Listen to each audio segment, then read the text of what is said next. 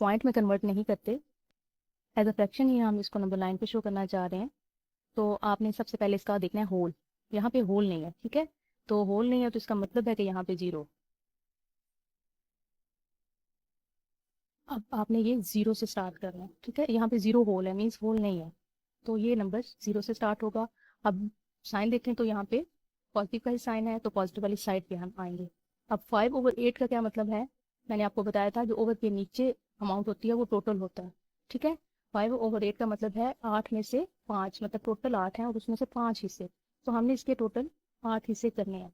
8 हिस्से करने के लिए हम यहाँ पे 7 लाइनें ड्रा करेंगे। तो अब यहाँ पे इसके 8 हिस्से हो गए, तो पहले 5 जो है लाइन्स या पहले 5 हिस्से वो हम यहाँ से काउंट कर लेंगे, 1 2 3 4 5। इस जगह पे 5/8 आ जाएगा। नेक्स्ट पार्ट देखें, पार्ट नंबर 6, 2 होल 3/4। इसको सॉल्व करेंगे तो 4 2 8, 9 10 11, ये 11/4 आएगा। अब आप इसको कैलकुलेटर से सॉल्व करेंगे। ये जो पॉइंट है ये इसके साथ कोई साइन नहीं है, तो मतलब ये प्लस का साइन है यहाँ पे। अब हम प्लस वाली साइड पे आ जाएंगे 2 के साथ। अब 0.75 इसको जब राउंड करेंगे तो ये 2.8 बन जाए, ठीक है। तो यहाँ पे जो जितनी भी लाइंस होंगी स्केल से आपने जब ये बनानी है तो छोटी छोटी जो लाइंस स्केल पे होती हैं हमें उन्हीं को काउंट करना होता है। तो पहली 8 लाइंस हम काउंट कर लेंगे, 2.8, तो इसको हम शो करेंगे 3.4। इसको सॉल्व करने का दूसरा मेथड ये है कि हम 2 होल 3/5, सॉरी 2 होल 3/4, ये प्लस के साथ है तो प्लस वाली साइड पे आ जाए, और 3/4 का मतलब ये है कि टोटल 3/4 का मतलब है कि टोटल 4 पार्ट्स हैं और उसमें से 3 ले लें। तो हम यहाँ पे 3 लाइनें लगाएंगे। देखें ये 4 पार्ट्स हो गए, 1 2 3 4। तो पहले 3 पार्ट्स को हमने यहाँ पे शो करना है, 3। ये जो पॉइंट है ये 3/4 है और इसमें होल क्या है, 2 है, 2 होल 3/4। 3 हम सॉल्व करते हैं। इसमें क्या कहा जा रहा है, express the following as rational number P/Q where P and Q are integers and Q is not equal to 0। अब यहाँ पे हमने इसको रैशनल नंबर में कन्वर्ट करना है और आगे जो स्टेटमेंट है ये रैशनल नंबर की समझे आपके ये डेफिनेशन दी गई है। इसका मतलब ये है कि ये पॉइंट जो है इसको हम फ्रैक्शन में लेके आए। इसको सॉल्व करने के 2 तरीके हैं, एक शॉर्टकट सा मेथड है वो भी मैं आपको साथ बता दूंगी, और जो कंसेप्चुअल मेथड है वो भी हम करेंगे इंशाल्लाह। तो सबसे पहले हम कंसेप्ट ही लेते हैं कि 0.4 और इसके ऊपर है बार। तो इसका मतलब ये है कि जिस डिजिट के ऊपर बार हो वो डिजिट बार बार आ रहा होता है, ठीक है, बार बार रिपीट हो रहा है। आप इसको 3 टाइम यहाँ पे लिखें, 4 टाइम लिखें, 5 टाइम, या जारी कर दें, कोई फर्क नहीं पड़ता, एक बार लिख के जारी कर दें, मतलब इसका यही है कि ये बार बार आएगा, ठीक है, रिपीट होगा। तो हमने अब क्या करना है, जो एक डिजिट, यहाँ पे 2 डिजिट भी हो सकते हैं, जैसा ये देखें 3 7, 2 डिजिट के ऊपर बार है तो इसका मतलब है 2 डिजिट रिपीट हो रहा है। अब यहाँ पे 1 डिजिट रिपीट हो रहा है, जो डिजिट रिपीट हो रहा होगा हम उसके ऊपर बार लगाएंगे, ठीक है, हमने बार लगा दी। अब ये लगाने से हमें थोड़ा आइडिया हो जाएगा कि हम इसको जब फ्रैक्शन बनाएंगे तो ओवर के नीचे हम कितने 0 लगाएंगे। पॉइंट के नीचे हमने 1 लगाया, तो अब 1 डिजिट रिपीट हो रहा है तो यहाँ पे 1 0 आ जाएगा। अब ये जो 0 आया हमने इसके साथ सॉल्व नहीं करना, हमने सिर्फ ये हमारी, आप समझे कि ये वर्किंग है, ठीक है, हमने सिर्फ 10 को लेना है और 10 को यूज़ करके दूसरे मेथड से हम इसको सॉल्व करेंगे।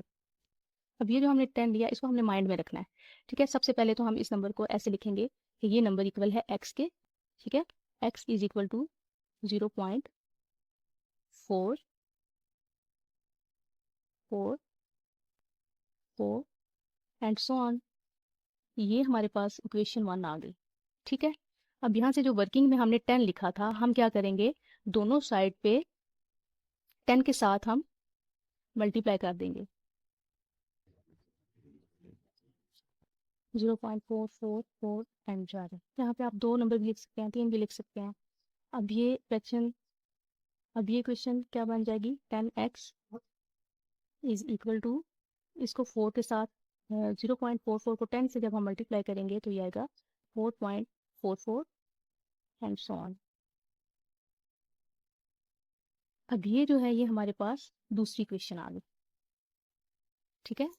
हम क्या करेंगे, अब दूसरी क्वेश्चन में से पहली इक्वेशन को माइनस कर देंगे।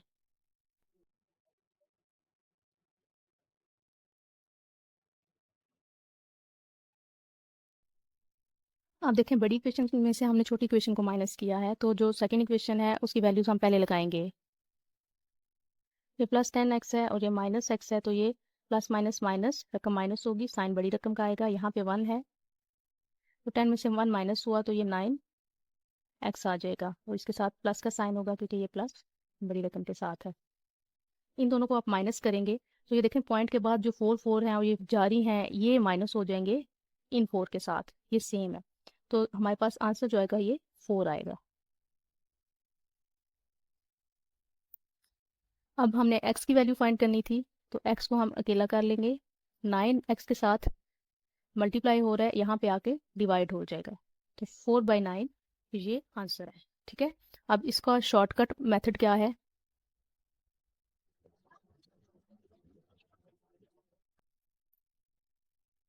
जीरो पॉइंट फोर और 4 के ऊपर है बार, तो आपने क्या करना है, जितने डिजिट हैं आपने काउंट करना है कितने डिजिट के ऊपर बार है।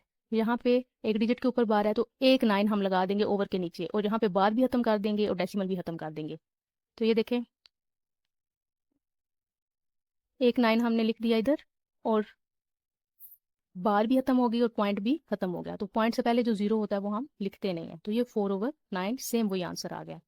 अब इसी तरह से सेकंड क्वेश्चन है, तो उसको अगर हम शॉर्टकट मेथड से सॉल्व करें तो 0.37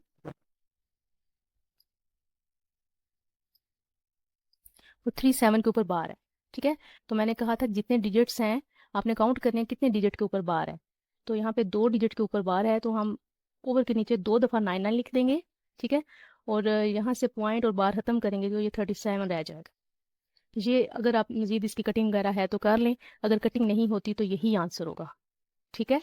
अब क्वेश्चन नंबर 3 पे आए, तो क्वेश्चन नंबर 3 है 0.21।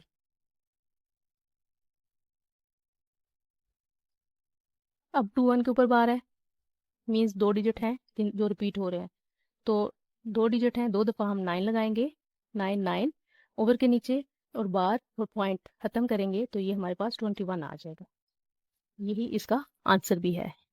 इसको मज़ीद क्लियर करने के लिए मैं एक और क्वेश्चन कर देती हूँ जो बुक में तो नहीं होगा लेकिन आपको समझने में आसानी होगी, मज़ीद आपको क्लियर हो जाएगा। अब अगर 1.3 और 3 के ऊपर बार है तो इसको हम कैसे कन्वर्ट करेंगे, देखें पॉइंट के बाद एक डिजिट है जो रिपीट हो रहा है तो एक दफ़ा हम 9 लिख देंगे, ऊपर से बार और पॉइंट को जब हमने ख़त्म किया तो ये 13 हो जाएगा, 13/9 आंसर। इसी मेथड से आप सारे क्वेश्चन सॉल्व कर सकते हो, ठीक है। और जो डिटेल्ड मेथड है वो मैंने आपको ऊपर एक्सप्लेन कर दिया है। अब इन क्वेश्चंस को हम डिटेल्ड मेथड के साथ भी सॉल्व करेंगे जो आपकी बुक में दिए हुए हैं। 0.37 को भी हम लेंगे, तो ये नंबर हमारे पास आएगा 0.37 37 37 एंड सो ऑन, मीन्स के ये जारी है। ये हमारे पास इक्वेशन 1 आ गई। अब आपने ये देखना है, वर्किंग में हम देख लेंगे कि 37 जो है इसमें कितने डिजिट रिपीट हो रहे हैं, 2 डिजिट हैं, तो हम जब इसकी फ्रैक्शन बनाएं तो हम कितने ज़ीरो लगाएंगे, 2 ज़ीरो लगाएंगे, और 1 पॉइंट के नीचे आएगा, पॉइंट के नीचे 1 है, मीन्स यहाँ पे हम 100 को यूज़ करेंगे। अब हमने दोनों साइड्स पे 100 के साथ मल्टीप्लाई करना है। पहले क्वेश्चन में हमने 10 के साथ किया था तब एक डिजिट रिपीट हो रहा था, अब 2 डिजिट रिपीट हो रहे हैं तो हम 100 के साथ मल्टीप्लाई करेंगे।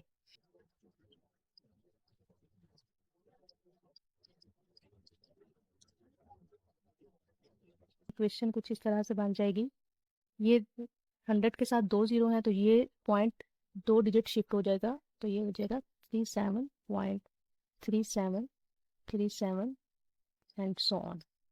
ये हमारे पास इक्वेशन 2 आ गई।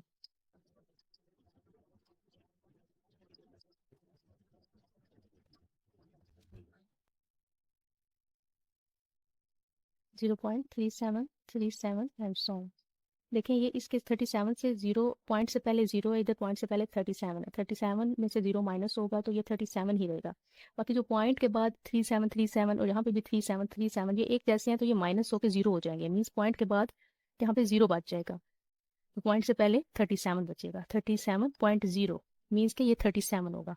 और 100 में से 100x में से 1x माइनस होगा तो ये 99x। साइन इसके साथ पॉजिटिव साइन लगाएंगे हम प्लस का, क्योंकि बड़ी रकम के साथ जो साइन होता है हम वो लगाते हैं। अब x को हमने फाइंड करना है तो x को अकेला कर लेंगे, 99x के साथ मल्टीप्लाई हो रहा है, इधर आके ये डिवाइड हो जाएगा 37/99, तो ये हमारा answer.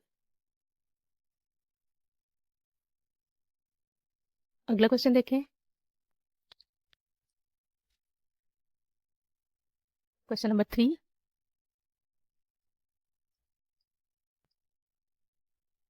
Zero point two one इसके ऊपर बार है, इसको इक्वल कर देंगे x के 0.212121 3 दफ़ा लिखेंगे और आगे जारी कर देंगे।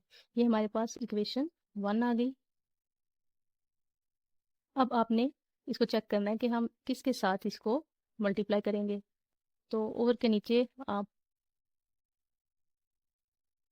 पॉइंट के नीचे 1 और 2 डिजिट रिपीट हो रहे हैं तो हम इसमें 2 0 लगाएंगे तो ये भी 100 आ जाएगा, मतलब कि हम दोनों तरफ 100 के साथ मल्टीप्लाई करेंगे। इसी इक्वेशन की दोनों साइड पे हमने मल्टीप्लाई किया 100 से, यहाँ पे भी 100 लगा देंगे। मल्टीप्लाई का आप साइन भी लगा सकते हैं और ब्रैकेट भी यूज़ कर सकते हैं।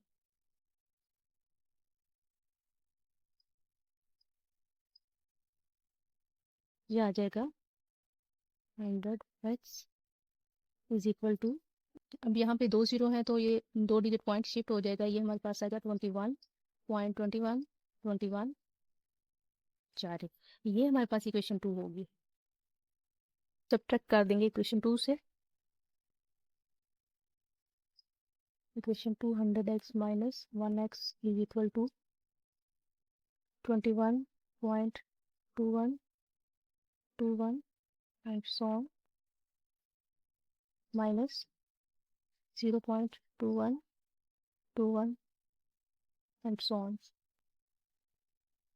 100x में से 1x माइनस होगा तो ये आएगा 99x इज इक्वल टू, इन दोनों को माइनस करेंगे तो यहाँ पे 21 आ जाएगा। x को हमने अकेला करना है तो x उधर ही रहेगा, 99 उसके साथ मल्टीप्लाई हो रहा है, यहाँ पे आके डिवाइड हो जाएगा, तो ये 21/99 हमारा आंसर। क्वेश्चन नंबर 4 हम सॉल्व करते हैं, जिसमें प्रॉपर्टीज़ जो यहाँ पे यूज हुई हैं उनके हमने नाम बताने हैं। Name the property use in the following. तो इसके लिए हम साथ साथ में आपको एक्सप्लेन कर दूंगी। a+4 plus B is equal to a+4 plus B. तो ये जो प्रॉपर्टी है ये है associative property with respect to addition. ठीक है, यहाँ पे जब इक्वेशन यूज होगी तो उसकी दोनों साइड्स पे ब्रैकेट आएंगी। ठीक है, जब दोनों साइड पे ब्रैकेट है, लेकिन फर्स्ट पे ब्रैकेट है और सेकंड पे लास्ट पे ब्रैकेट है, तो जहाँ पे ब्रैकेट का इस्तेमाल होगा इसका मतलब है कि ये एसोसिएट कर रहे हैं। तो आपने देखें डिजिट्स की तरतीब वही है प्लस के साथ, लेकिन सिर्फ जो ब्रैकेट है उसकी जगह चेंज है। जब इस फॉर्म में दोनों साइड्स पे होंगी, जब इस फॉर्म में इक्वेशन हुई तो आपने एसोसिएटिव को यूज़ करना है, वो एसोसिएटिव प्रॉपर्टी होगी। अब यहाँ पे प्लस की जगह पे माइनस का साइन भी हो सकता है और मल्टीप्लाई का साइन भी हो सकता है, तो आपने उसको देख के यहाँ पे चेंजिंग कर लेनी है with respect to multiplication, with respect to subtraction.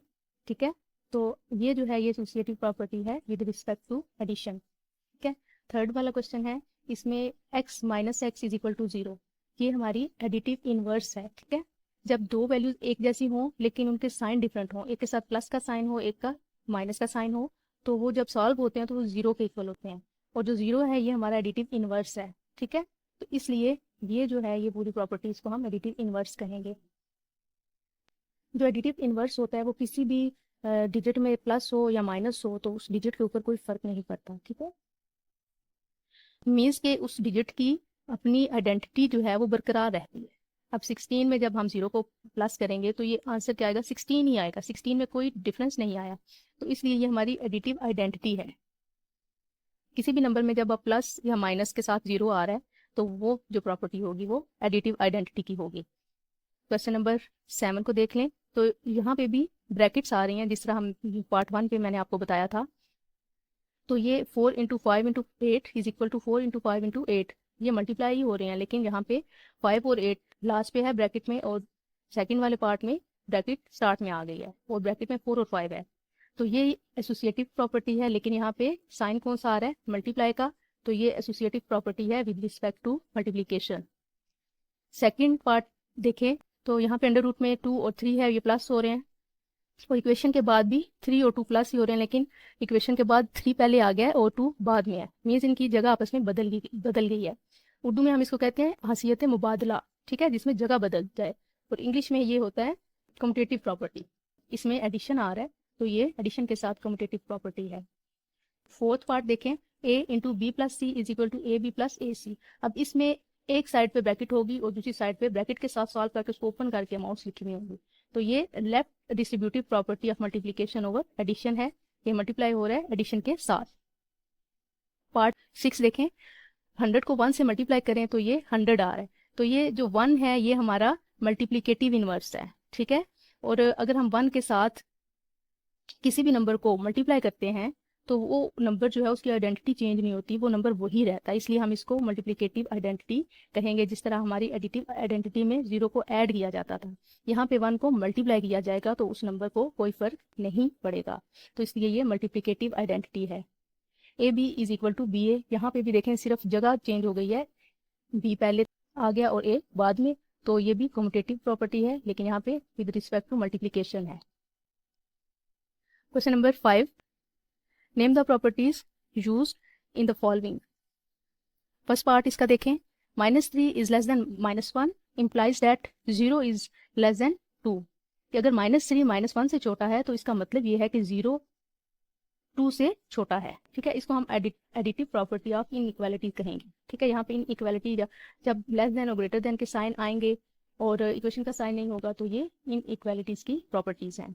If a is less than b and a plus c less than b plus c, अगर a b से छोटा है तो अगर हम उसमें दोनों में c को ऐड कर देंगे तो जो उसका रिजल्ट होगा वो भी छोटा होगा b प्लस c के रिजल्ट से। एडिटिव प्रॉपर्टी ऑफ इनइक्वालिटी, इसको हम एडिटिव प्रॉपर्टी कहेंगे इनइक्वालिटी की। If A C less than B C and c is less than 0, c less than 0 का मतलब यह है कि 0 से छोटा होगा c, मीन्स माइनस में होगा, -1 -2 -3, तो फिर a जो होगा वो बड़ा होगा b से, ठीक है। आपको पता है कि माइनस में छोटी अमाउंट बड़ी हो जाती है।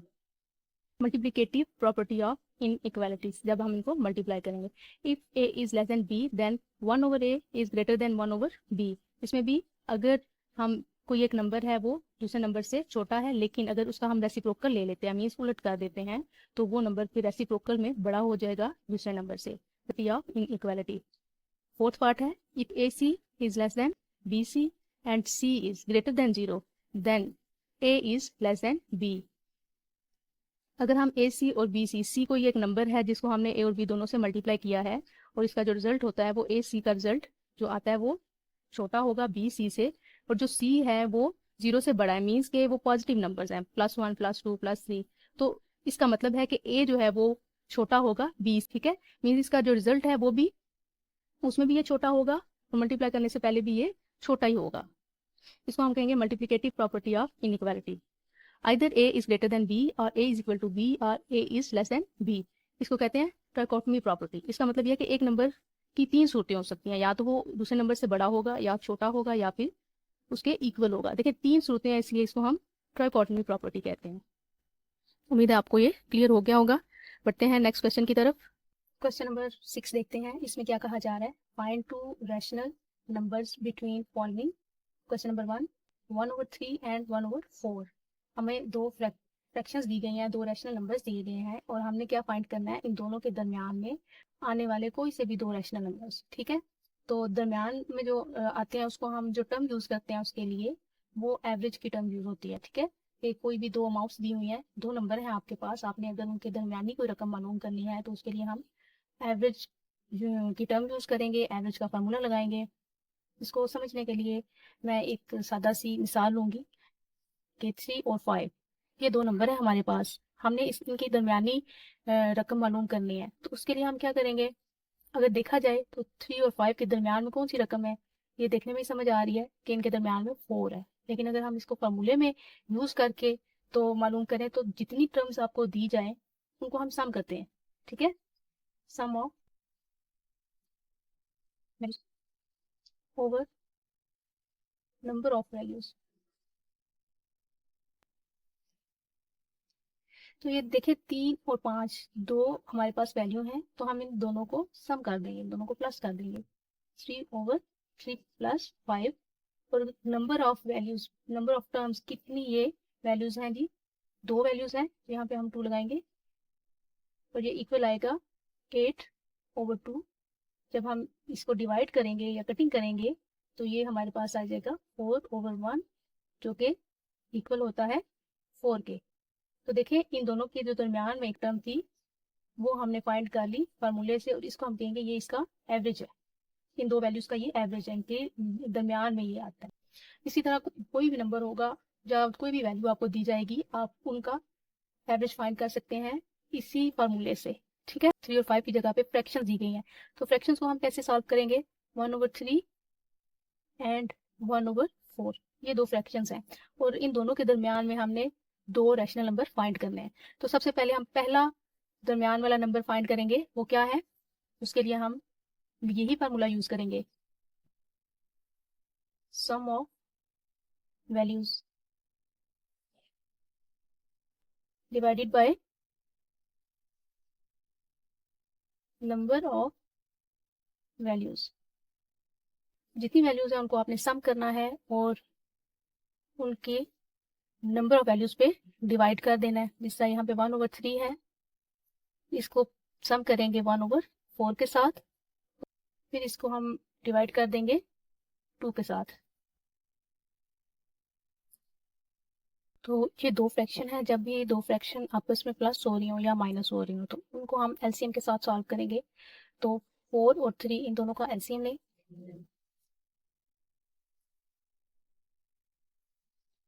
छोटे से छोटा टेबल अगर हम लें उसको सॉल्व करें तो ये 3 ऐसे आएगा और 2 2 जा 4। तो ये जो हमारे पास नंबर आएंगे 2 3 12, तो हमारे पास इसका जो एलसीएम आएगा वो 12 आएगा। अब 12 को अंदर रखेंगे और इसको डिवाइड करेंगे। इस फ्रैक्शन को पहले हमने सॉल्व करना है, तो इसके लिए ओवर के नीचे देखें तो 3 है, तो 3 के साथ हम इसको सॉल्व करेंगे। 3 4 जार 12, तो हमारा आंसर क्या आया 4। अब ये जो 4 है ये इसी फ्रैक्शन के ऊपर जो न्यूमरेटर होगा उसके साथ ये मल्टीप्लाई होगा, 4 1 जार 4 प्लस। अब दूसरी फ्रैक्शन है तो इस दूसरी फ्रैक्शन में ओवर के नीचे 4 है और यहाँ पे 12 है, तो 12 के साथ जो एलसीएम आया था उसी के साथ हम इसको डिवाइड करेंगे। 4 3 जार 12, जो 3 है इसको हम इस फ्रैक्शन के ऊपर जो न्यूमरेटर है उसके साथ मल्टीप्लाई कर देंगे। 3 1 जार 3 और ओवर के नीचे 2 है जो हमने फार्मूले का नंबर ऑफ वैल्यूज, दो वैल्यू है हमारे पास तो ये फार्मूले का 2 लगा हुआ है यहाँ पे, इसको भी हम सॉल्व नहीं करेंगे, इसको एंड पे सॉल्व करेंगे। इन दोनों को प्लस करें 4 और 3 को, तो ये आ जाएगा 7 ओवर 12 डिवाइडेड बाय 2। 7 ओवर 12 को हम ऐसे लिखेंगे, इसकी कोई कटिंग नहीं है, और ये डिवाइडेड बाय 2 और ओवर के नीचे 2 है, इसका मतलब ये है कि ये 2 के साथ डिवाइड हो रहा है, तो हम ओवर की बजाय इसको डिवीजन की फॉर्म में भी लिख सकते हैं, जैसा मैं अभी लिख रही हूँ, और 2 इसका मतलब यही है कि ये इसके साथ डिवाइड हो रहा है, ठीक है। हम इस फॉर्म में लिखें, ओवर की फॉर्म में लिखें या इस फॉर्म में लिखें, एक ही बात। अब ये इसको भी हम फ्रैक्शन बनाएंगे ओवर 1। अब देखें जब दो फ्रैक्शन आपस में डिवाइड हो रही हो तो दूसरी जो फ्रैक्शन होती है उसको हम उलट देते हैं और जो डिवीजन का साइन है वो मल्टीप्लाई में चेंज हो जाता है, इसको हम मल्टीप्लाई कर देंगे और ये 1 ओवर 2 हो जाएगा। अब हम इसकी कटिंग भी कर सकते हैं, अगर कटिंग नहीं हो रही तो हम ऊपर वाली अमाउंट को ऊपर वाली अमाउंट के साथ मल्टीप्लाई कर देंगे, 7 1 जार 7 और 12 2 जार 24। इसका मतलब ये है कि हमारे पास ये एक नंबर आ गया है जो कि दी गई दो फ्रैक्शंस के बिल्कुल दरमियान में है, ठीक है। तो इसको हम ऐसे लिख सकते हैं 1/3 और 1/4, ठीक है। अब ये जो नंबर है, ये जो आंसर आया है हमारा, ये हमने एवरेज निकाला है, मीन्स दरमियान में ये रकम है, ठीक है। तो ये हमारे पास 7 और 24 आ जाएगा। इसका मतलब ये है कि इन दोनों के दरमियान में ये रैशनल नंबर है। अब ये हमने एक नंबर फाइंड किया है, हमने इनके दरमियान में दो नंबर फाइंड करने हैं। तो सेम यही प्रोसीजर हम फॉलो करेंगे, या तो हम इन दोनों के दरमियान में जो एवरेज है ये फाइंड कर लेंगे, या इन दोनों फ्रैक्शंस के दरमियान में जो नंबर होगा वो फाइंड कर लेंगे। अगर हम 7/24 और 1/4 इसके दरमियान में मौजूद रैशनल नंबर को फाइंड करना चाहें तो हम इसको ऐसे लिखेंगे 7/24 और 1/4। सेम उसी तरह से हम फार्मूला लगाएंगे जो फार्मूला मैंने पहले आपको बताया है। दो वैल्यूज हैं, इनको हम सम कर लेंगे और डिवाइड करेंगे नंबर ऑफ वैल्यूज पे, तो वैल्यूज भी यहाँ पे दो ही हैं तो 2 के साथ डिवाइड हो जाएगा। अब इसी तरह 24 और 4 इसका एलसीएम ले लें, 4 का टेबल हम ले लेते हैं, 6 4 24 तो 24 आएगा, हम यहाँ पे 24 लिखेंगे और 24 से 24 को डिवाइड करें तो 1 आता है, 1 7 से मल्टीप्लाई हो जाएगा तो 7 1 जार 7। इसी तरह 24 को अंदर रख के 4 से डिवाइड करेंगे तो ये आ जाएगा 6। 6 को 1 के साथ मल्टीप्लाई करें, 6 1 जार 6, डिवाइड कर देंगे फार्मूले के 2 के साथ। अब इन दोनों को ऐड किया जाए तो ये आएगा 13/24 डिवाइडेड बाय 2। अब इसको हम दूसरी फॉर्म में लिख सकते हैं, डिवीजन की फॉर्म में लिख सकते हैं, ये फ्रैक्शन की फॉर्म में लिखा होगा 13/24 डिवाइडेड बाय 2। अब 2 को फ्रैक्शन बनाएं, 2/1। अब फ्रैक्शन का रूल ये है कि अगर दो फ्रैक्शंस के दरमियान में डिवीजन है तो हम उसको मल्टीप्लाई में चेंज कर सकते हैं, और जो मल्टीप्लाई के साइन के बाद फ्रैक्शन होगी उसको उलट देंगे। अब अगर इनकी कटिंग है तो कटिंग कर लें, नहीं तो इनको मल्टीप्लाई कर लें, ऊपर वाली अमाउंट से मल्टीप्लाई हो जाएगी। 13 1 जार 13 और 24 2 जार 48। तो ये जो दूसरा नंबर है ये भी हमने फाइंड कर लिया, रैशनल नंबर है जो इन नंबर्स के दरमियान में आता है। अब हम इसको इस फॉर्म में लिखेंगे, देखिए क्वेश्चन में गिवन था 1/3 और 1/4, ठीक है। हमने इन दोनों के दरमियान वाला नंबर मालूम किया जो कि 7/24 था। फिर हमने 7/24 और 1/4 के दरमियान में जो रैशनल नंबर था वो फाइंड किया जो कि है 13/48। सो हमारे पास ये जो दो दरमियानी नंबर्स हैं ये हमारे रैशनल नंबर्स हैं जो कि 1/3 और 1/4 के दरमियान में आते हैं।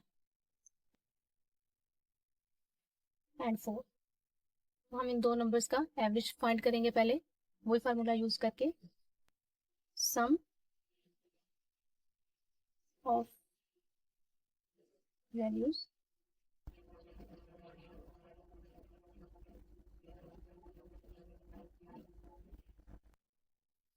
दोनों वैल्यूज को सम करें तो 3 + 4 और डिवाइड करेंगे, नंबर ऑफ वैल्यूज दो वैल्यूज है हमारे पास तो 2 से डिवाइड कर देंगे, ये आ गया 7/2।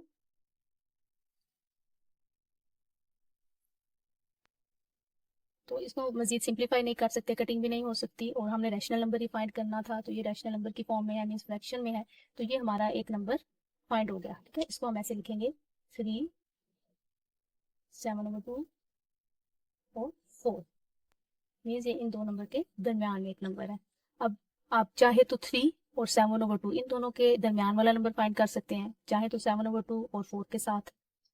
तो हम उसी तरह से 7/2 और 4 के साथ नंबर फाइंड करते हैं इन दोनों के दरमियान। 7/2 + 4 फार्मूला हम वो यूज करेंगे, डिवाइडेड बाय 2। अब यहाँ पे फ्रैक्शन नहीं है तो ओवर 1 आ जाएगा, 2 और 1 कैल्सियम लें तो 2 आएगा, 2 को 2 से डिवाइड करें तो 1, 1 को 7 से मल्टीप्लाई करें तो 7 + 1 को 2 से डिवाइड करें तो 2, 2 को 4 से मल्टीप्लाई करें तो 8, तो ये हमारा फार्मूले का 2 है। ये आएगा 15/2 डिवाइडेड बाई 2। ठीक है, अब ये हमने फ्रैक्शन की फॉर्म में लिखा हुआ है, इसको हम डिवीजन की फॉर्म में लिख सकते हैं। ठीक है, 15/2 डिवाइडेड बाई 2। अब फ्रैक्शन है तो दूसरे अमाउंट को भी हम फ्रैक्शन बनाएंगे और ओवर 1 लगा देंगे, हो जाएगा। अब देखें अगर कोई कटिंग है तो कटिंग कर लें, अगर कटिंग नहीं है तो 15 को 1 से मल्टीप्लाई करेंगे, 15 आएगा, 2 2 जार 4। तो ये हमारा दूसरा रैशनल नंबर आ जाएगा जो इनके दरमियान में है। तो हम कह सकते हैं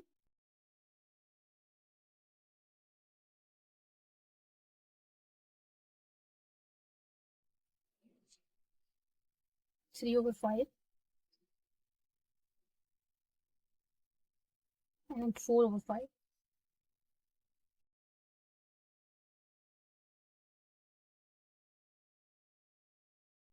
दोनों वैल्यूज का हम सम करेंगे, 3/5 प्लस 4/5, और इसको 2 के साथ डिवाइड कर देंगे।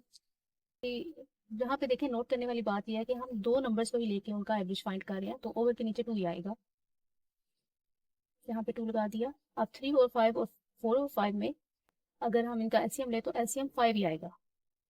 अब 5 को 5 से डिवाइड करें तो 1 आता है, 1 को 3 से मल्टीप्लाई करें तो 3 आता है, 3 प्लस इसी तरह यहाँ पे 4 आ जाएगा। इनको ऐड करें तो 7/5 डिवाइडेड बाई 2। अब ये डिवीजन में हम इसको कन्वर्ट कर देंगे, फ्रैक्शन में लिखा हुआ है तो हम इसको डिवीजन में लिख देंगे, के साथ लिखेंगे, बात एक ही है, ओवर के साथ लिखें 2 या डिवीजन के साथ। अब 2 को हम फ्रैक्शन बना देंगे, ओवर 1 लगाएंगे। अब फ्रैक्शन को सॉल्व करने के लिए 7/5 और डिवीजन को चेंज कर देंगे मल्टीप्लाई में, और दूसरी फ्रैक्शन उलट जाएगी 1/2 के साथ। अब देख लें अगर कोई कटिंग है तो कटिंग कर दें, नहीं तो 7 को 1 से मल्टीप्लाई करें 7/1, 5 को 2 से मल्टीप्लाई करें 10। तो ये फ्रैक्शन है जो सिंप्लीफाई नहीं होगी, तो हमारा ये पहला रैशनल नंबर आ जाएगा। तरतीब से लिखें अगर, तो जो दो नंबर हमें दिए गए 3/5, 4/5, इनके दरमियान में हमने इसका एवरेज फाइंड किया तो इनके दरमियान में ये नंबर आता है। अब दूसरा नंबर फाइंड करने के लिए भी हम ऐसे करेंगे कि आखिरी दो नंबर जो हैं इनका एवरेज फाइंड कर लेंगे।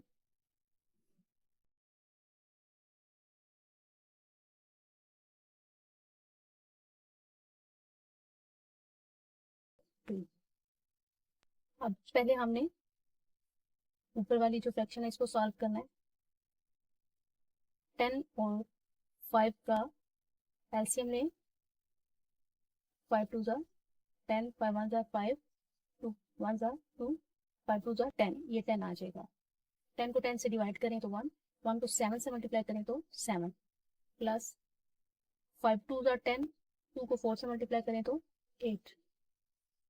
यहाँ पे फार्मूले का 2, इसको सॉल्व करते हुए ये आपने ज़हन में रखना है, ये ओवर 2 साथ साथ आपने नीचे लिखते जाना है जब तक ये फ्रैक्शन पूरी सॉल्व नहीं होती। अब 7 और 8 को प्लस कर देंगे तो ये आएगा 15/10 डिवाइडेड बाय 2। अब देखिए ये दो फ्रैक्शन से एक फ्रैक्शन बन गई है। जब एक फ्रैक्शन बन जाएगी तो आपने देख लेना है कि अगर इसमें कोई कटिंग है, या कटिंग आप लास्ट में भी कर सकते हैं, तो हम लास्ट में कटिंग कर लेंगे। जब एक फ्रैक्शन बन जाए तो आपने फिर उसको डिवीजन के फॉर्म में लिख देना है 2 को। ठीक है, अब ये हमारे पास एक फ्रैक्शन आ गई है 15/10। अब हम 2 को डिवीजन की फॉर्म में लिखेंगे और फिर इसको भी फ्रैक्शन बनाएंगे। अब फ्रैक्शन को फ्रैक्शन के साथ सॉल्व करना है। 15/10 डिवीजन चेंज हो जाएगी मल्टीप्लाई में, और ये फ्रैक्शन उलट जाएगी 1/2। अब देख 15 को 1 से मल्टीप्लाई करें 15 और ये 20, ये हमारे पास दूसरा नंबर आ गया है जो कि रैशनल नंबर है इन दो नंबर्स के दरमियान में। इसको हम तरतीब से लिखें तो ऐसे लिखेंगे 3/5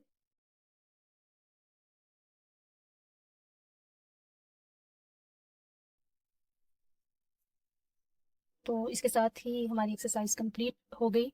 तो अगर आपको कोई भी कंफ्यूजन है आप कमेंट में पूछ सकते हैं, या मेरा अगर वीडियो अच्छी लगे तो अपने फ्रेंड्स के साथ ज़रूर शेयर कीजिएगा।